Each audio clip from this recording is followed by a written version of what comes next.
I would look at capacity building in terms of building capacity for institutions, but also building capacities for individuals, okay? And in building capacity for individuals to use research, we need training of individuals to be able to have the skill. But we also need to target the users of this evidence. Commonly, these are decision makers, okay? We need to build their capacity to be aware that evidence is important.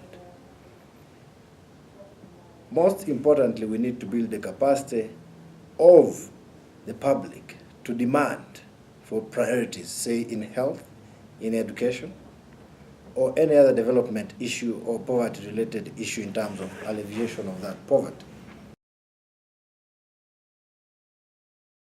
The other thing about capacity building that I wanted to mention is to give an example in my setting where capacity building has, in fact, caused a change in policy. Capacity building in the use of evidence in Uganda, specifically for the rapid response mechanism, where decision makers need evidence urgently, has led to dramatic decision-making processes in Uganda. My colleague, Dr. Rona Mijumbi, has led a team to provide rapid response evidence summaries to decision makers in Parliament, the Office of the President, and the Ministry of Health. And a very good example was to stop the practice of reflexology, which is an alternative medicine approach, and this was not actually working. We showed evidence that it was not working. Another example was to stop the use of larvicides to mitigate malaria, which was actually toxic to the environment. And the President's office made a decision to halt this approach. So yes, capacity building works, but indeed it has challenges, okay, in capacity building. There are challenges that we face. Amongst the biggest challenges, of course, is that evidence is not valued.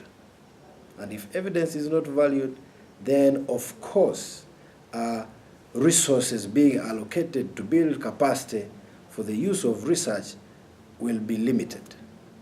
Secondly, of course, is what I've mentioned, there are no resources, or there are very limited resources allocated to research to build capacity, all right?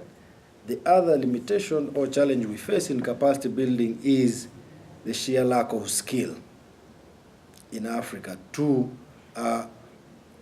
generate research, primary research, which is then aggregated to evidence synthesis or systematic reviews or policy briefs, which are then used to inform decision-making processes. Now, is capacity building a crucial ingredient in solving political problems? Yes and no, depending on the general climate of the politics. I will give you an example.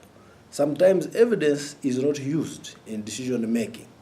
Decisions are made and ignore evidence. So even if we build capacity, then it is not very useful.